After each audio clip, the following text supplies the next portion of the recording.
তো মারুফ ভাই দুই সাথে কথা বললে আমি মনে করি আমাদের 10টা কথা সমান এক কথা তার, যেহেতু আমার শিক্ষাগুরু। যাই হোক, ধন্যবাদ সকলকে। আরো কয়েকজন বক্তা আছে, তারাও বক্তব্য দিবেন। হ্যাঁ, এই বলে আমি আমার বক্তব্য। সদস্য বা সাধারণ কোনো সদস্য, কোনো শ্রমিক নির্যাতিত নিপীড়িত হওয়ার সুযোগ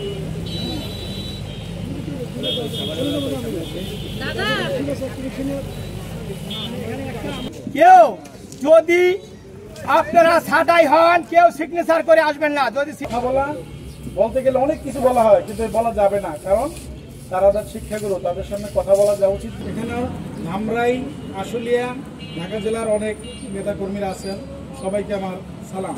25 সালে প্রথম 2টা দেশে অতিথি আর দেওয়া হয়নি। হ্যাঁ, এরকমের বহুত ঘটনা ঘটতে আছে গার্মেন্টসে।